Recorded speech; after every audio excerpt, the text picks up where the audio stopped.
letters that proclaimed Loris Diner, breakfast, lunch, dinner, the fabulous 50s.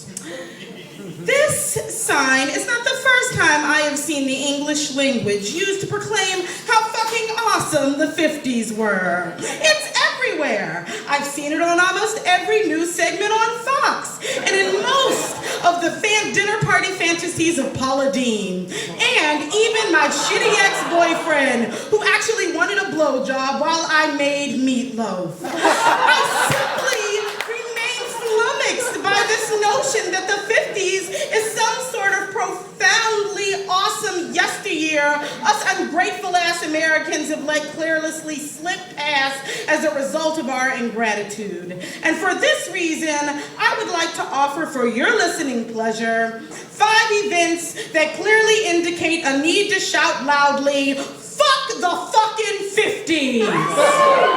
Number 5, polio. Apparently I had a great uncle named Thaddeus, and he was my grandmother's big brother. He lived to be the ripe old age of 5, before dying of, guess what? Polio! In 7th grade, I played the nurse for one Mr. Dr. Jonas Salk in the 1990 production of The Shapers of History. Jonas Salk was the man who discovered the vaccine in 1955, a discovery that would eventually take the world occurrence of polio from 350,000 cases in 1988 to 223 in 2010.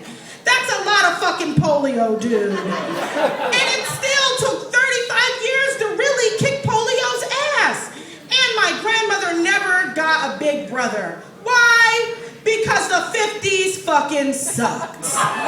Number 4, domestic violence. As a rule of thumb, you should never say, as a damn rule of thumb. Apparently, a king of less than stellar repute, Judge Sir Francis Buller, back in 1786, proposed that it was totally acceptable for a man to beat his wife as long as the stick he used was less than the width of his thumb.